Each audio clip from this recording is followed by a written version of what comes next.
નથી. બિલકુલ. અને ઘણા બધા લોકો એવું કહે કે બાળક અમારું તો દૂધ પીવે છે તો ખાય નહીં તો ચાલે, તો દૂધ એ હોલસમ કે દૂધ આપણા પુરાણમાં એવું કહેવાય છે દૂધ એટલે સંપૂર્ણ આહાર, તો ચાલે દૂધ પીવે તો પછી બીજું કંઈ ના ખાય તો? જો આ પ્રશ્ન બે ભાગમાં આપણે વાત કરીએ. જી. નાના બાળકો જે જન્મેલા બાળકો છે ને તો 6 મહિના સુધી માતાનું ધાવણ જેટલું બને એટલું વધારે સારું, એટલે એ લોકોને તો દૂધ પર જ રાખવું પડે. પણ જો 6 મહિના પછી આપણે ઉપરનો ખોરાક બાળકમાં ચાલુ કરતા હોઈએ છીએ, બરાબર છે, ત્યારે દૂધ આપવાનું ખરી, પણ જોડે જોડે આપણે ઉપરનો ડાયટ પણ એને ચાલુ કરવો પડે છે. બિલકુલ. બરાબર છે. ધીરે ધીરે જેમ બાળક મોટું થાય, 1 વર્ષનું થાય, ત્યારે દૂધની ક્વોન્ટિટી આપણે જોવા જઈએ ને તો એવું કહેવાય કે 200-250 ml થી વધારે દૂધ 24 કલાકમાં ના જવું જોઈએ. ઓકે. કારણ કે અગર દૂધ જ વધારે જશે તો બાળકનું ભૂખ જ નહીં ઉઘડે તો એ બીજો ખોરાક લેશે નહીં. બરાબર. અને દૂધમાં 1-2 વસ્તુના ગેરફાયદા એ છે કે ખાલી એકલું બાળક બીજા ખોરાક પર ના હોય અને દૂધ પર જ હોય તો બાળકમાં એનિમિયા એટલે કે લોહીના ટકા ખૂબ ઓછા થઈ જતા હોય છે એમના બોડીમાં. અને બીજી મેઇન વસ્તુ છે કે બાળકોને કબજિયાતની બહુ વધારે તકલીફ રહેતી હોય છે જો એકલા દૂધ પર ને વધારે ક્વોન્ટિટીમાં દૂધ જતો હોય ને બીજો ખોરાક ના જતો હોય તો. એટલે હું એવું કહીશ કે 1 વર્ષ પછીનું બાળક નોર્મલી આપણે જે રીતે ખાતા હોય એ રીતે બધો જ ખોરાક લઈ લેવો જોઈએ અને દૂધની ક્વોન્ટિટી એકદમ 200-250 ml સુધી 24 કલાકમાં લિમિટ કરી દઈએ તો વધારે સારું. નમસ્કાર દર્શક મિત્રો, સ્વાસ્થ્ય સેતુના એક નવા સ્વાસ્થ્ય સંવાદમાં આપ સૌનું સ્વાગત છે. આજે આપણે વાત કરવાના છે બાળકો વિશે. બાળકો એટલે દરેકના ઘરનું સેન્ટરનું એટ્રેક્શન, પણ જો બાળક બીમાર પડે તો એટલું ટેન્શનનો વિષય. એટલે આજે મારી સાથે છે doctor Fenil Thakkar. Welcome doctor Fenil. Hello. Doctor Fenil એક કન્સલ્ટન્ટ પીડિયાટ્રિશિયન છે અને અમદાવાદના વાડજમાં પ્રેક્ટિસ કરે છે. એ નિયોનેટોલોજી અને પીડિયાટ્રિશિયન તરીકે પ્રેક્ટિસ કરે છે. ડૉક્ટર ફેનિલ, આપણે જાણીએ છીએ કે બાળકના જ્યારે ઉછેરની વાત આવે તો દાદા દાદી, નાના નાની, અડોશી પડોશી બધા જ લોકો સલાહ આપવા માટે તૈયાર થઈ જતા હોય છે. અને અનફોર્ચ્યુનેટલી ભગવાને બાળક એટલું બધું સુંદર સર્જન કર્યું પણ સાલું સાથે પેલું મેન્ટેનન્સનું મેન્યુઅલ ના મોકલ્યું. એટલે મા બાપને ખબર નથી પડતી કે દરેક નાની વસ્તુમાં શું કરવું શું. એટલે એટલા બધા કન્ફ્યુઝન ને એટલા બધા પ્રોબ્લેમ કે લોકો બધા ટેન્શનમાં આવી જાય છે.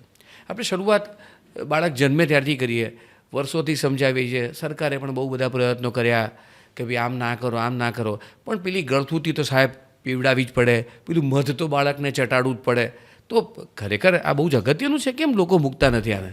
ના, આ વસ્તુ અગત્યની નથી. ગળથુથીમાં ડિલિવરી થાય પછી અમને બધા કોમન એક ક્વેશ્ચન પૂછતા હોય છે કે શું અમે મારા બાળકને મધ ચટાડી શકીએ છીએ? હવે એના સામેનું લોજિક એવું છે કે મધમાં છે ને ક્લોસ્ટ્રિડિયમ બોટુલિનમ નામનો એક બેક્ટેરિયા રહે છે, ધાતુ આપણે બીજકરણ કહીએ. એ આપણા આંતરડામાં છે ને બેક્ટેરિયાનું ઉત્પાદન કરે છે. ઓકે. બરાબર છે. એની સાઈડ ઇફેક્ટ એ છે કે એ શરૂઆત પહેલાં કબજિયાતથી કરતું હોય છે બાળકોમાં, પછી સ્નાયુમાં નબળાઈને બધું કરતું હોય છે, એટલે આમાં બાળકની એક્ટિવિટી ઓછી થઈ જતી હોય છે. બાળકનું જે સકિંગ રિફ્લક્સ કહીએ આપણે, દૂધ લેવાની કેપેસિટી, કે એમાં પણ ઘટાડો થઈ જતો હોય છે. એટલે અલ્ટિમેટલી પછી જો આખા બોડીના મસલ ઇન્વોલ્વ થઈ જાય, આ બીજકરણ ફેલાઈ જાય, તો પછી આ એક વસ્તુ ઇમરજન્સી કરાવી શકે છે. એટલે મારા મુતાબિક ગળથુથી આપણે આપવી જોઈએ નહીં. બેસ્ટ ગળથુથી કહું તો બ્રેસ્ટ મિલ્ક, જે ડિલિવરી પછી અમે હવે કરાવડાવતા હોઈએ છીએ કે સિઝેરિયન ટેબલ પર જ બાળક જન્મ થઈ જતું હોય પછી પહેલો જ પ્રયત્ન એવું કરાવતા હોઈએ છીએ કે આપણા બાળકને મમ્મીનું ધાવણ જવું જોઈએ, ભલે 1 ટીપું તો 1 ટીપું. રાઈટ. પણ એ સૌથી બેસ્ટ વસ્તુ છે. એટલે ફાયદો તો તમે કહો છો એમ બાજુ મૂકી દઈએ, પણ એ બહુ બધું નુકસાન કરી શકે આપણે. બહુ હાનિકારક છે વસ્તુ. એટલે અગત્યનો મુદ્દો તમે કીધું કે ભાઈ કોઈ પણ ગળથુથી કહીએ કે કંઈ પણ વસ્તુ એડવાઇઝેબલ નથી અને એ સ્ટ્રિક્ટલી આપણે ના જ કરવી જોઈએ. બરાબર. હવે બીજું એક બધા લોકો કે મારું બાળક બહુ બીમાર રહે છે, વારે વારે શરદી ઉધરસ થઈ જાય છે, નાના છોકરાઓમાં ખાસ જોવા મળે અને સિઝન બદલાય એટલે. તો આ ખરેખર કોઈ એલર્જી છે, કોઈ બાળકના ફેફસાની નબળાઈ છે, શું હોઈ શકે આમાં? એટલે વારે ઘડીએ શરદી ખાંસી થવા એના મલ્ટિપલ રીઝન્સ હોય છે. બરાબર છે. ક્યારેક બાળકોને એકદમ ખાલી નાકમાં ભરાવો થઈ જતો હોય છે, નેઝલ બ્લોક કહેતા હોઈએ છીએ આપણે. બરાબર છે. એના કારણે પણ અંતરસ જેવું આવે તો બાળક ખાંસી ખાવા લાગે છે. બીજી વસ્તુ કે આપણે નાનું બાળક કહીએ જેમાં ગેસ્ટ્રોઇસોફેગલ રિફ્લેક્સ એટલે જે દૂધ પીવડાયું હોય આપણે એ પાછું ઉપર આવે, અને જે ઉપર આવે એ ગળામાં ઇરિટેશન કરાવે, એના કારણે પણ ખાંસી થતી હોય છે. એવું માનીએ છીએ કે જો ખાંસી અને શરદી 2 અઠવાડિયાથી વધારે લાંબુ ચાલે, બરાબર છે, જોડે જોડે નાકમાંથી આંખમાંથી પાણી પણ નીકળે, શરીરમાં લાલ લાલ ચાંઠા પડે, આવી કોઈ પરિસ્થિતિ ઊભી થાય તો એવું વસ્તુ કહેવાય કે બાળકને એલર્જીની તાસીર છે, ચલો માની લઈએ. બટ દર વખતે એલર્જી જ રીઝન છે એના શરદી ખાંસીનું, એ વ્યાજબી નથી. ઓકે. એટલે કોઈક વસ્તુ લાંબી ચાલે છે અને એલર્જીના બીજા લક્ષણો જો સાથે આપણને દેખાય છે તો એલર્જી જેવું આપણે માની શકીએ. બાકી ઘણી બધી વાર બની શકે કે અને આપણને બધાને ખબર છે કે ભાઈ વર્ષમાં 4 સિઝન બદલાય એટલે 4 વાર ડૉક્ટર પાસે જવું પડે, 4 વખત બાળક બીમાર પડે. આની કંઈક પેટર્ન આપણે જુદી જોઈએ તો કદાચ એમાં વસ્તુ થઈ શકે. હા, એટલે સિઝન જ્યારે ઋતુ બદલાય ત્યારે ડબલ ઋતુ થાય ત્યારે બાળકને ટેમ્પરેચર ચેન્જના કારણે નોર્મલી રની નોઝ ને શરદીને એના કારણે સાધારણ ખાંસી થાય કોમન છે, પણ એ એલર્જીની જ નિશાની નથી. બરાબર છે, એ એક નોર્મલ ફિનોમિના છે. એટલે દર વખતે આપણે કન્ક્લુઝન પર જમ્પ કરું કે એલર્જી છે, મારું બાળક નબળું છે, વારે ઘડીએ બીમાર પડતું રહે છે, એટલે એ વસ્તુ ખોટી છે. અને પેલું કે સાહેબ ઇમ્યુનિટી નબળી છે, મારા બાળકની ઇમ્યુનિટી ઓછી, દવા આપી દો. હા, એટલે બધા પેરેન્ટ્સ ઓપીડીમાં કોમનલી આ વસ્તુ બહુ કહેતા હોય છે, પણ એમને એવું જ એડવાઇસ કરતા હોય છે કે સિઝનલ જો વેરિએશન આવે તો આ વસ્તુ બહુ કોમન છે અને ઘરનો હેલ્ધી ડાયટ જ બાળકને મળે એ જ સૌથી મોટી વસ્તુ છે, એને જ રોગપ્રતિકારક શક્તિ વધારતું હોય છે આપણી. અને બીજું એક પેલું દાંત આવવાની પ્રક્રિયા છે, આપણને ખબર છે કુદરતી જે 6 મહિના થાય એટલે દાંત આવવાની શરૂ થાય. એટલે ઘણા બધા એમ કે અમારા બાળકને તો દાંત ઝાડાથી આવ્યા હતા, અમારા બાળકને દાંત તો તાવથી આવ્યા હતા અને પગ આવે પછી જ દાંત આવે. તો આપણી આ દાંત તો કંઈ જાદુઈ સાયન્સ છે શું બધું ચાલુ? નોર્મલી દાંત આવવા એટલે ટીથિંગની પ્રોસેસ છે નોર્મલી બાળક 6 મહિનાનું થાય પછી આપણે ચાલુ થતી હોય છે. 6 થી 18 મહિનામાં દાંત આવે બાળકોને આપણે કહેતા હોઈએ છીએ. હવે જ્યારે દાંત આવતા હોય છે ત્યારે બેઝિકલી શું થાય છે કે બાળક ચીડિયું વધારે થઈ જતું હોય છે. બિલકુલ. રાધર કે એને દુખાવો થવો કે તાવ આવો, હા સ્લાઇટ બોડીનું ટેમ્પરેચર રેસ થતું હોય છે બાળકોનું કે આપણે અડીએ તો માથું ગરમ લાગે, શરીર ગરમ લાગે. પણ સ્ટડીઝ એવું કહેતી હોય છે કે અગર જો થર્મોમીટર પર આપણે ટેમ્પરેચર માપીએ અને 100 ઉપર હોય તો આપણે એવું કહી શકીએ કે ટીથિંગના કારણે નથી. ટેમ્પરેચર અગર 100 ઉપર ડોક્યુમેન્ટ કરે છે થર્મોમીટર તો એ બીજું કોઈક ઇન્ફેક્શન અથવા વાયરલ અથવા એને ફીવર છે, એ ટીથિંગના કારણે નથી. પરફેક્ટ. નોર્મલી સાયન્સ જેવી છે ટીથિંગની, આપણે કહેતા હોય છે કે દાંત આવવા ત્યારે કે લાળ પડવી મોઢામાંથી વધારે આપણા, બાળક થોડું ચીડિયું થઈ જવું, થોડું બોડી ગરમ થવું બસ, અને થોડું આંગળીઓ મોઢામાં નાખવી. પણ આ તાવ આવો, ઝાડા થવા એ સાચી વસ્તુ નથી. એટલે આપણે એવું દરેક વસ્તુનું પેલું લોકો નિદાન બી જાતે કરી લે ને દવાઈ જાતે કરી લે કે આ તો કે તને ખબર ના પડે કે અમારા જમાનામાં બધું આવું જ થતું કે દાંત આવે એટલે ઝાડા તો થાય, ખોટી કે ડૉક્ટર પાસે જવાની જરૂર નહીં. ના, અત્યારે બી ઓપીડીમાં એવું જ છે કે કોઈ બી પેરેન્ટ આમ લઈને આવતું હોય છે બાળક 6-7 મહિનાનું કે ઝાડા થઈ ગયા છે, દાંત આવે છે, જોઈએ આપો ને તમે. એટલે અમે એમને આવું જ સમજાવતા હોઈએ છીએ કે દાંતના કારણે ઝાડા અથવા તાવ આવો વ્યાજબી નથી એમ. હા, બોડીનું ટેમ્પરેચર જે મેં કીધું એ પ્રમાણે રેઝ થાય છે, પણ એ થર્મોમીટર પર 100 ઉપર ડોક્યુમેન્ટ કદી નહીં થાય. ઓકે. એટલે આપણે અત્યારે પેરાડોક્સમાં જીવીએ છીએ કે એક પેલું દાદીમાનું શાસ્ત્ર છે અને બીજી બાજુ આ સોશિયલ મીડિયાનું પ્રેશર છે. અનફોર્ચ્યુનેટલી બંને અમુક ટાઈમે ની મેજોરિટી ટાઈમે ખોટા હોય છે, જે સાયન્સ સાથે કોન્ટ્રાડિક્ટ કરે છે અને એટલે જ આપણે આજે સાથે આ ડાયલોગ પર વાત કરી રહ્યા છીએ. હવે બીજું હમણાં એક કોરોના પછી તો આમે એટલે વેક્સિન અવેરનેસ બાળકો માટે તો આમે પણ ઘણી જ છે અને કોવિડ પછી એક વેક્સિન એક જનરલ ચર્ચાનો વિષય બની ગઈ છે. પણ જ્યારે બી કોઈને કહીએ ને કે ભાઈ આમ રસી આપવાની, તો તમે તો સાહેબ એમ કે લાંબુ લાઈન કરી દીધી, અમારા જમાનામાં તો 3 રસી આવતી અને બધું ચાલતું, હવે આટલી બધી વેક્સિન કેમ લેવાની? હા, જો નોર્મલી છે ને શરૂઆતી રીતે કરીએ કે 2 પ્રકારના શેડ્યુલ હોતા હોય છે. ગવર્મેન્ટનું શેડ્યુલ હોતું હોય છે અને એક પ્રાઇવેટ નું શેડ્યુલ હોતું હોય છે વેક્સિનેશનનું. બરાબર છે. હવે ગવર્મેન્ટમાં એ બધી વેક્સિનેશન્સ અવેલેબલ છે કે જે વેક્સિન પ્રિવેન્ટેબલ ડિસીઝ છે, જે આપણે વેક્સિન આપીને આપણે ડિસીઝને રોકી શકીએ છીએ, બીમારીને રોકી શકીએ છીએ. વેક્સિન આપણા બોડીમાં એવું કામ કરે છે કે આપણા જે નેચરલ ડિફેન્સ સિસ્ટમ છે ને એની જોડે મળીને આપણા બોડીને પ્રોટેક્શન બહુ આપે છે, એન્ટીબોડીઝ પ્રોડ્યુસ કરે છે અને આપણી ઇમ્યુન સિસ્ટમની મેમરી બહુ સારી છે કે આપણે વેક્સિન આપી હોય એની એન્ટીબોડીઝ ડેવલપ થઈ ગઈ હોય તો આપણને ડિસીઝની સામે બહુ પ્રોટેક્શન આપે છે. એટલે વેક્સિન આપવી બહુ જ સારી વસ્તુ છે. ઓકે. હવે પ્રાઇવેટ વેક્સિનેશનમાં અમુક વધારાની વેક્સિનેશન્સ પણ આવતી હોય છે, એટલે ગવર્મેન્ટમાં જેટલી પણ આપણે કવર કરી શકતા હોઈએ એટલી આપણે વેક્સિનેશન્સ અપાઈ દઈએ તો સૌથી સારું રહેતું હોય છે બાળકો માટે. ઓકે. એટલે વેક્સિન તમે કીધું એમ કે શરીરને ડિફેન્સ સિસ્ટમને મજબૂત કરે છે દુશ્મન સામે લડવા માટે. એટલે જેટલી પણ વેક્સિન આપી શકાય જે જરૂરી છે, એસેન્શિયલ વેક્સિનનું લિસ્ટ છે, જેમ ગવર્મેન્ટ બહાર પાડે છે, પીડિયાટ્રિક એસોસિએશન બહાર પાડે છે, એ અપાવી જ જોઈએ. પણ હવે આટલી બધી વેક્સિન ડૉક્ટર તો કે હવે 2-4 છૂટી જાય તો ના ચાલે? ના, હું એવું કહીશ કે આપણે ટ્રાય કરવો જોઈએ કે ચલો પ્રાઇવેટની નહીં પણ ગવર્મેન્ટની જેટલી અપાઈ જાય બાળકને એટલી વધારે સારું. યુઆઈપી યુનિવર્સલ ઇમ્યુનાઇઝેશન પ્રોગ્રામ જેને આપણે કહીએ, નેશનલ ઇમ્યુનાઇઝેશન પ્રોગ્રામ, એમાં મોટાભાગના જેટલા બી રોગો હોય એ બધી વેક્સિનેશન્સ આપણે આપીએ તો એ રોગની અગેન્સ્ટ આપણને પ્રોટેક્શન મળતું હોય છે.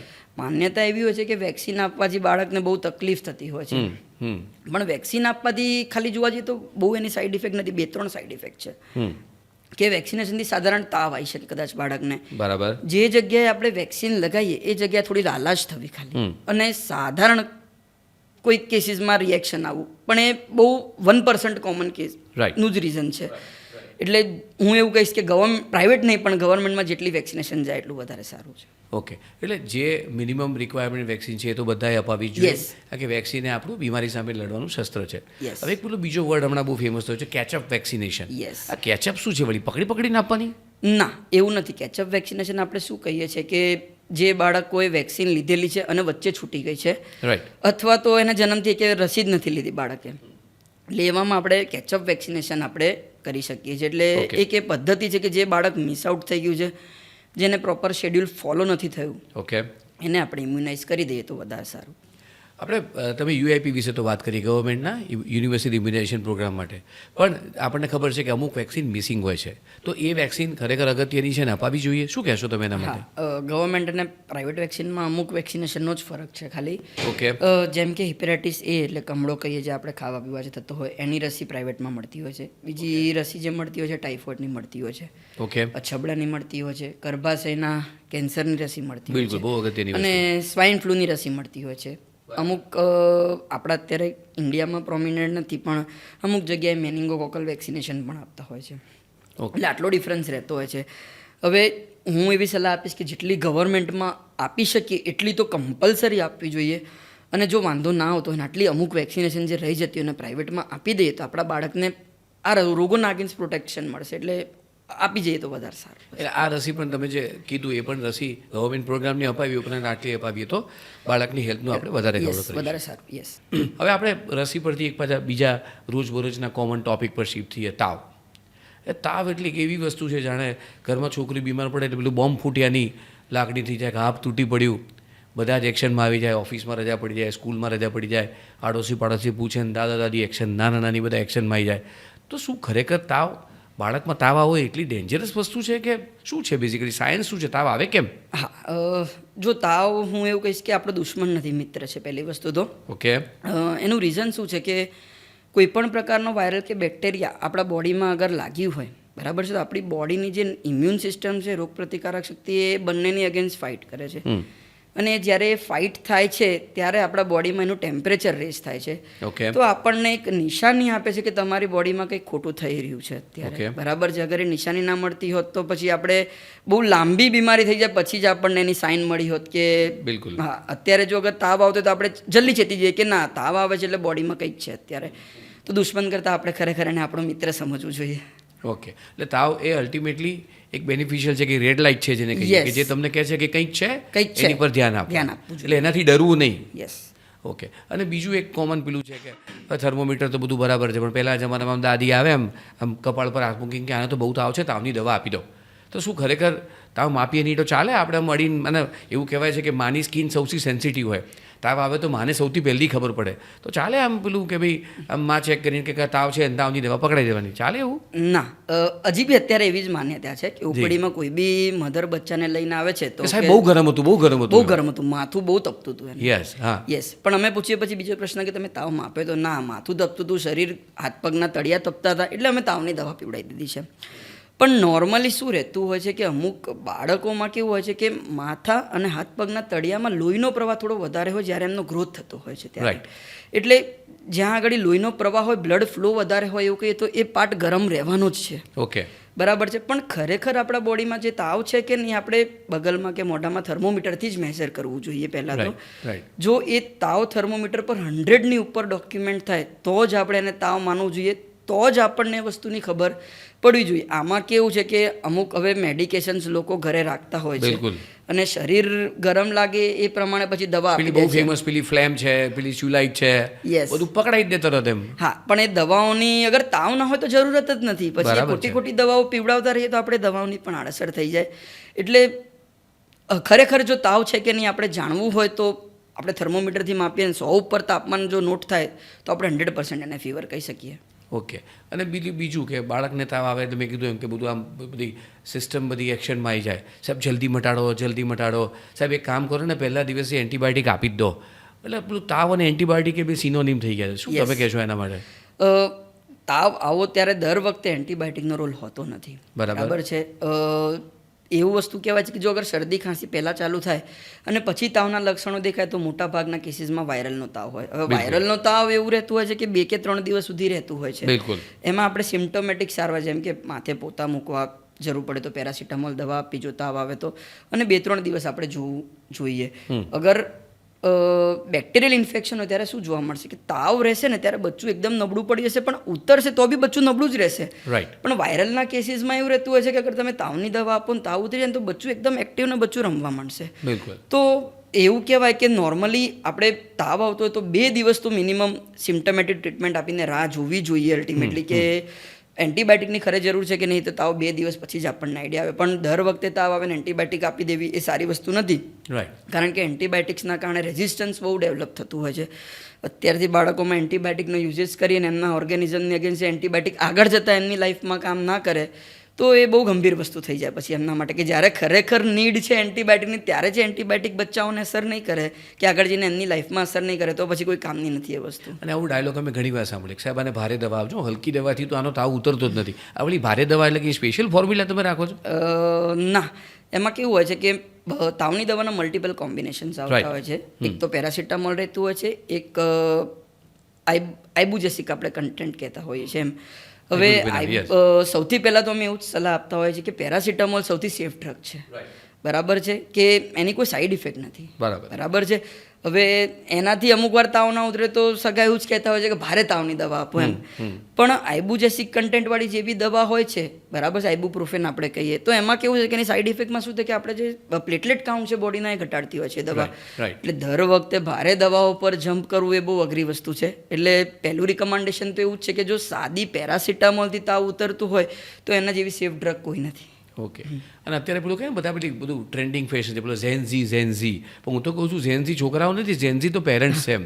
એટલે અમુક લોકો એટલા બધા હાઈપર હોય કે એમ તાવ આવે ને પહેલા કલાકમાં ડૉક્ટરના દવાખાનામાં લાઈનમાં ઊભા રહી જાય, ને અમુક લોકો 2-3-4 દિવસ સુધી હલે જ નહીં. તો આ કોઈ કટ ઓફ ખરું કે આમાં અમુક સિમ્ટમ્સ જોઈએ તો ડૉક્ટર પાસે એમ કે તરત જઈએ તો સારું, કે ભાઈ ના જઈએ તો સારું? શું તમે નક્કી કેવી રીતે કરો ડૉક્ટરને કન્સલ્ટેશનની જરૂરિયાત? હા, જો નોર્મલી આપણે જે રીતે વાત થઈ કે તાવ આવે તો પેરાસિટામોલ ડ્રગ તો હવે બધાના ઘરમાં અવેલેબલ રહેતી જ હોય છે, બરાબર છે. તો અગર તાવની આવે અને પેરાસિટામોલ આપીને ઉતરતું હોય તો આપણે 1-2 દિવસ ઘરે વેઇટ કરી શકીએ છીએ. પણ એના અમુક સાઇન્સ છે કે આવા કોઈ લક્ષણો બાળકમાં જોવા મળે તો પછી આપણે તાત્કાલિક હોસ્પિટલ પહોંચવું પડે. જેમ કે બાળક પાણી પીવાનું ઓછું કરી દે, બરાબર છે, બાળકને વોમિટો ચાલુ થઈ જાય, પેશાબ કરવાનું ઓછું કરી દે, બાળક વધારે પડતું ચીડિયું થઈ જાય, બરાબર છે, ખાવા પીવાનું ઓછું કરી દે. પ્લસ અગર તાવની દવા આપીએ છીએ પણ તાવ જ નથી ઉતરતો, અનકન્ટ્રોલેબલ ફીવર છે, તો પછી એવા કેસીસમાં આપણે તાત્કાલિક હોસ્પિટલ લઈને બાળકને ચેકઅપ કરાવી લેવું જોઈએ. ઓકે. એટલે ટૂંકમાં તમને એવું લાગે કે તમારું બાળક નોર્મલ નથી દેખાતું, રોજ જે રમતું હોય રમતું નથી, અને તમે કોમન વાયરલના સિમ્ટમ્સ કીધા કે 2 વખત તાવ ઉતરે તો વચ્ચે નોર્મલ રમતું નથી થતું, એ ડલ જ રહેશે, તો ઇટ ઇઝ ટાઈમ કે ભાઈ આપણે ડૉક્ટર પાસે જવું જોઈએ. અને આ પહેલાં જમાનામાં પેલા પોતા મૂકતા, એ પોતા મૂકવાનું ખરેખર ફેશનમાં છે કે બધું ગયું અત્યારે? ના, છે જ. પણ લોકોની માન્યતા એવી છે કે લોકો ખાલી અમુક લોકો એવું કહેતા કે ઠંડા પાણીના પોતા મૂકવા જોઈએ, બરાબર, પણ એવું નથી. આપણે નોર્મલ જે ટેપ વોટર આવતું હોય છે આપણે એના પોતા પણ મૂકી શકતા હોઈએ છીએ. પ્લસ બીજી વસ્તુ એવું છે કે લોકો વધારે પડતું એવું કહેતા છે કે માથે પોતા મૂકતા હોય છે એમ, કે માથે સાહેબ પોતા મૂકે છે તોય છતાં તાવ ઉતરતો નથી. પણ અસલી લોજિક એવું છે કે ભીના કપડાથી આખું શરીર લૂછાવવું જોઈએ આપણે, રાધર કે ખાલી કપાળ ઉપર એ કપડું મૂકવું જોઈએ. અગર આખું શરીર લૂછાઈ દઈએ તો આપણે ચામડીનું જે ટેમ્પરેચર છે એ એકદમ ઘટી જશે. એટલે માથા પર પોતા મૂકવાથી બહુ ફાયદો નથી જેટલું આખું શરીર લૂછાવાથી છે. તો અને ઠંડા પાણીનું બી બીજી જે આપણે વાત થઈ, એટલે સાદા નળના પોતા અને આખા શરીર લૂછાઈ દઈએ તો એ એટલે વધારે સરફેસ એરિયા કવર કરીએ તો ઓછો કરવા આપણે ટેમ્પરેચર સારી રીતે ડાઉન કરી શકીએ. યસ. અને બીજો કોમન પ્રશ્ન, હવે ભારત જેવો ટેમ્પરેટ ક્લાઇમેટવાળો દેશ છે, એસી લગભગ ઓલમોસ્ટ 9 મહિના બધાને હેઠળ ચાલતું હશે. એવી કોમન પરિસ્થિતિ કે તાવ આવે એટલે બાળકને કે ઓઢાડીને સુવડાવી દેવાનું, એસીમાં ના સુવડાવાય. તો હવે ખાડું એસી સારું કે ના સારું? ડૉક્ટર કે એસી સારું, પેલા કે સર દાદી બા તો ના પડે કે એસીમાં તો સુવડાવાય જ નહીં. ના, એસીમાં સુવડાવાય. અગર ટેમ્પરેચર આપણે 27-28 ડિગ્રી પર સેટ કરી શકીએ છીએ એસીનું, તો બાળકને આપણે 100% એસીમાં રાખી શકીએ છીએ, બરાબર. એની કોઈ સાઈડ ઇફેક્ટ નથી, એસીના કારણે તાવ નથી આવતો બાળકને. આપણે જેમ વાત થઈ કે એના બોડીમાં કંઈક પ્રોબ્લેમ છે, લોચો છે કે કોઈ વાયરસ કે બેક્ટેરિયા લાગી ગયો છે એના કારણે ફીવર આવે છે, એનું કારણ એસી નથી. એટલે એ વસ્તુ આપણે ખાસ એટલે કમ્ફર્ટેબલ હોય બાળક તો એને એસીમાં રાખી શકીએ, 100% રાખી શકીએ આપણે. એટલે ઘણા બધા કેસમાં એવું થતું હોય છે કે પેલો અનુભવ અને સાયન્સ એ ઘણી બધી વાર એકબીજા સાથે અથડાતા હોય છે અને એને કારણે આ બધા ગેરસમજના પ્રશ્નો થતા હોય છે. તો આપણે હવે બીજા અગત્યના બળબડતા ક્વેશ્ચન પર જઈશું. બાળકોનો ખોરાક એવું જોઈએ છે, આજુબાજુમાં જોઈએ, સોસાયટીમાં જોઈએ, એક જણા પકડે ને એક ચમચીથી ખવડાવે ને પેલો થાળી પકડે ને મમ્મી એક ઘરથી બીજા ઘરમાં થાળી લઈને બાળકની પાછળ પડે. લોકોનું એટલું બધું ફ્રસ્ટ્રેશન હોય છે કે મારું બાળક ખાતું નથી. એવા બહુ જ બધા પ્રશ્નો આવે ને મેં કીધું ને એક મમ્મી તો એટલી બધી ફ્રસ્ટ્રેશનમાં કે સાહેબ રોજ સવારે મને હવે સપના આવવા માંડ્યા છે. એકનો એક ડાયલોગ પહેલાં મારા મગજમાં વાગે છે કે બેટા છેલ્લો કોળિયો ખાઈ લે, છેલ્લો કોળિયો ખાઈ લે.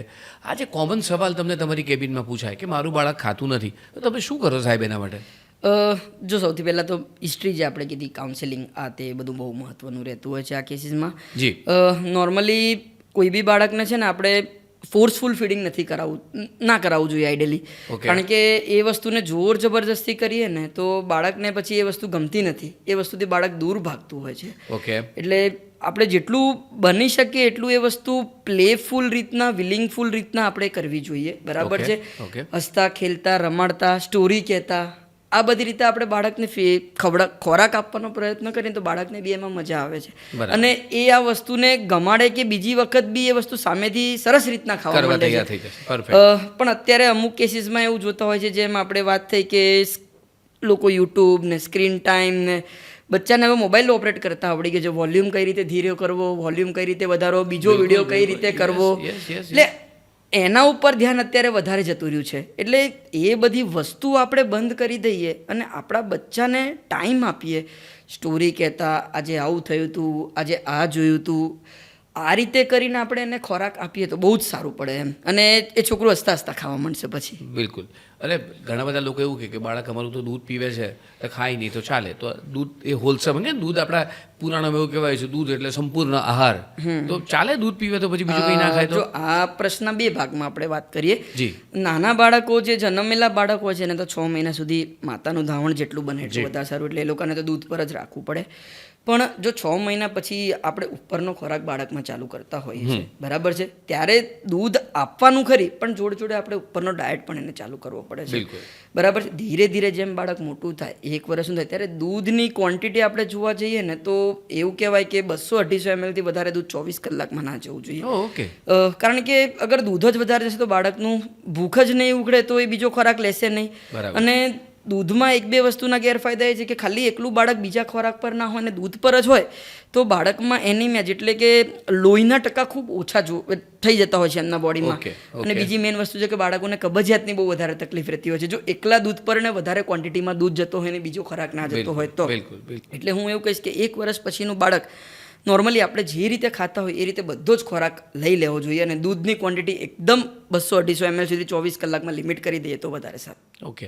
અને પેલો પેકેજિંગનો જમાનો છે, આપણને પણ પેલું મસ્ત રેપ થઈને આવેલી વસ્તુ ગમે છે, તો બાળકોને કંઈ પણ આપણે પ્રેઝન્ટ કરીએ તો કદાચ કંઈક અલગ પ્રેઝન્ટેબલ મૂડમાં આપીએ તો એ જલ્દી એક્સેપ્ટ કરે.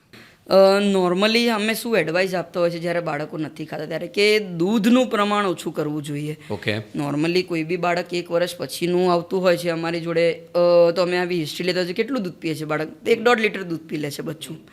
તો આટલી ક્વોન્ટિટીમાં અગર દૂધ પીશે તો એનું પેટ ખાલી જ નહીં થતું, બીજી વસ્તુ માટે જગ્યા કેમ નહીં થશે? પરફેક્ટ.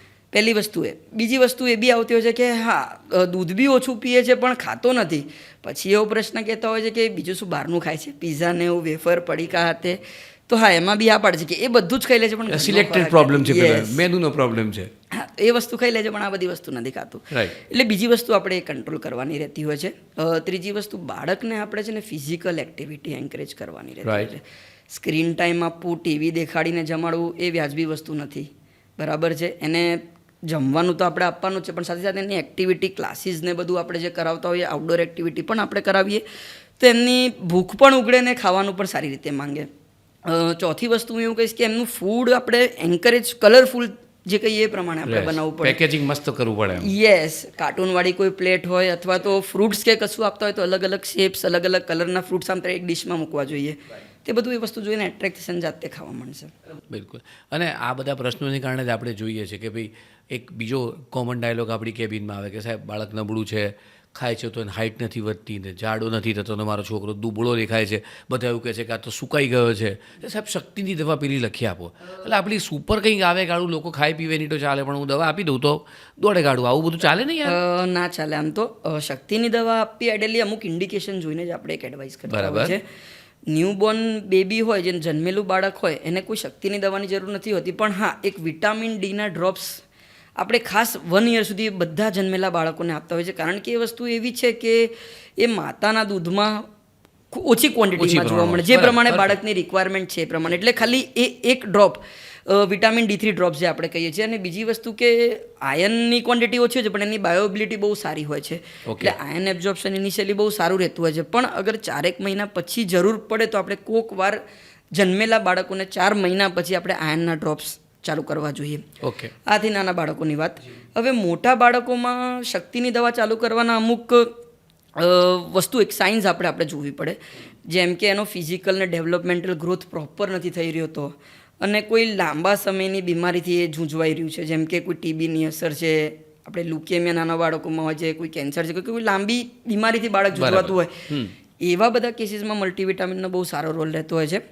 ત્રીજી વસ્તુ કે અમુક નિશાની, જેમ કે બાળક ફીકું લાગવું, ઘડી ઘડી થાકી જવું, રમવા જાય તો થાકી જાય, થોડા દાદરા ચડે તો બેસી જાય, આ બધી વસ્તુ હોય તો આપણે એવું કહીએ કે આયર્ન અને વિટામિન B12ની કમી છે. બાળકને હેર લોસ વધારે થાય તો બાયોટિનની કમી છે.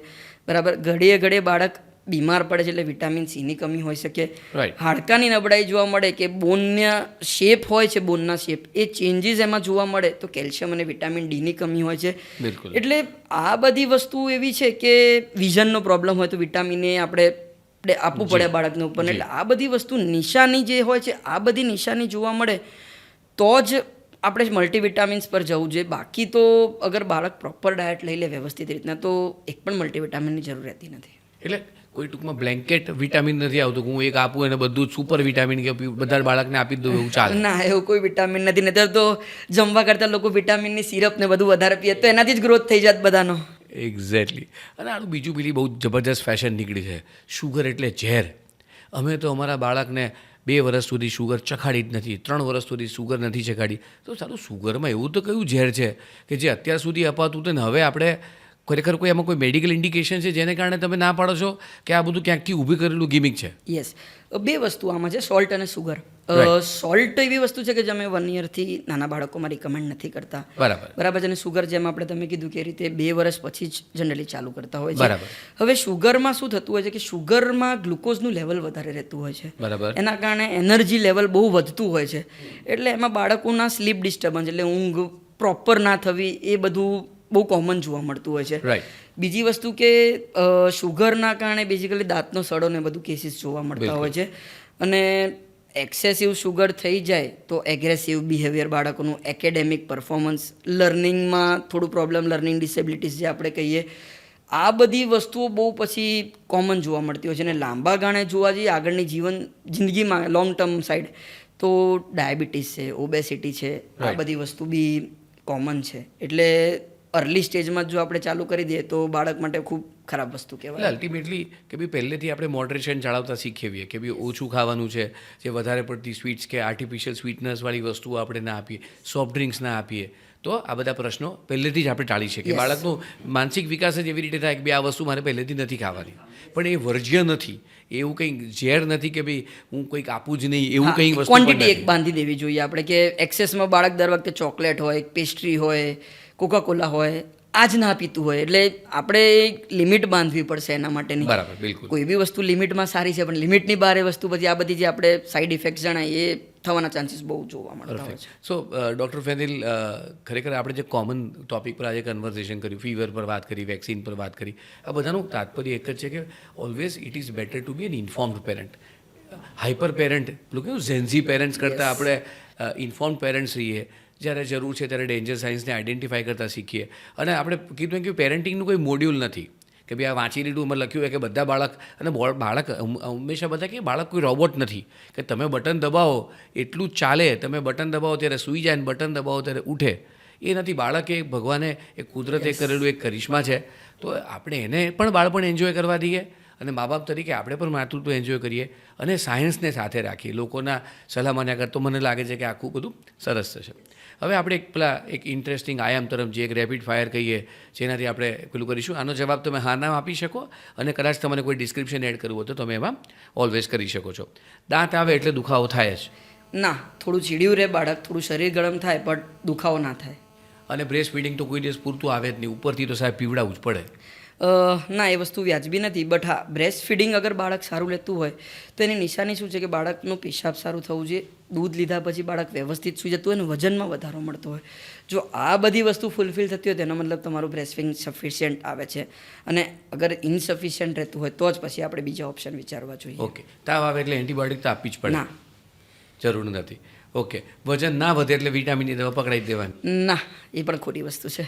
ઓકે, બધી વેક્સિન ના આપો તો પણ ચાલે? ના, આપણે જે રીતે વાત થઈ કે જેટલી ભલે પ્રાઇવેટમાં ના પોસાતું હોય તો જેટલી સરકારીમાં આવે એટલી તો લેવડાવી જ દેવી જોઈએ, કારણ કે ફ્રી ઓફ કોસ્ટ રહેતી હોય છે અને એમાં ન્યુમોનિયાના આ તે બધા મેજર રોગો કવર થઈ જતા હોય છે. તો વેક્સિન તો જેટલી જાય એટલી વધારે સારું. ઓકે, અને વેક્સિનથી વીકનેસ આવી જાય? ના, એ વસ્તુ ખોટી છે. ખાલી સાધારણ તાવ અથવા જે જગ્યાએ આપણે રસી મૂકીએ એ જગ્યાએ સાધારણ લાલાશ થવી, એ બે જ એની સાઈડ ઇફેક્ટ છે. આખી વીકનેસ આવી જવી એ ખોટી વસ્તુ છે. બાળક માટે ઊંઘ એના વિકાસ માટે અગત્યની નથી? ના, ઊંઘ સિવાય બાળકનો વિકાસ થોડો અઘરો છે. એટલે પ્રોપર સ્લીપ એને જો મળશે તો એની એક્ટિવિટી ડે દરમિયાન, એનું એટેન્શન એ ડે દરમિયાન વધારે સારી રીતના રહેશે. તો સ્લીપ તો પ્રોપર જ છે વિકાસ માટે. ઓકે, અને નાના બાળક છે એટલે બ્રશ ના કરે તો ચાલે? ના, ખોટી વસ્તુ છે. નાના બાળકોને સ્પેશિયાલિસ્ટ ટૂથપેસ્ટ પણ હવે અવેલેબલ રહેતી હોય છે. ઇનિશિયલી આપણે જોવા જઈએ તો 6 મહિનાથી પછીના બાળકોમાં સ્પેશિયલ ખાલી એક ફિંગર પર મૂકી દઈએ એવું બ્રશ પણ આવતું છે. એટલે સાધારણ આપણે ખાલી ટંગ ક્લીન એની કરી શકીએ છીએ અને તીત આવી જાય ત્યારથી આપણે 100% બ્રશિંગ કરી શકીએ છીએ. ઓકે, તો દર્શક મિત્રો, આજે આપણે જોયું કે જેટલા કોમન પ્રશ્નો છે, બાળકનો ઉછેર એક સરસ તમારી સારી જર્ની બની રહે એવો અમે એક પ્રયત્ન કર્યો ડૉક્ટર ફેનિલી સાથે. So thank you doctor Fenil, તમે બહુ સરસ ઇન્ફોર્મેશન આપી કે જેને કારણે પેરેન્ટિંગ બીકમ્સ એ ફન. પેરેન્ટિંગ કરવાની મજા આવી જોઈએ. તમે આજે જે ગાળો ભગવાને તમને આજે સુંદર સમય આપ્યો છે એનો આપણે સરસ રીતે ઉપયોગ કરીએ, મિસ ઇન્ફોર્મેશનથી દૂર રહીએ અને બાળકને પણ મજા કરવા દઈએ, એનું બાળપણ માણવા દઈએ અને આપણે પણ પેરેન્ટિંગ એન્જોય કરીએ તો બધાને મજા આવશે. થેન્ક યુ દર્શક મિત્રો, આજે સ્વાસ્થ્ય સેતુ સંવાદમાં અમારી સાથે જોડાવા બદલ થેન્ક યુ વેરી મચ.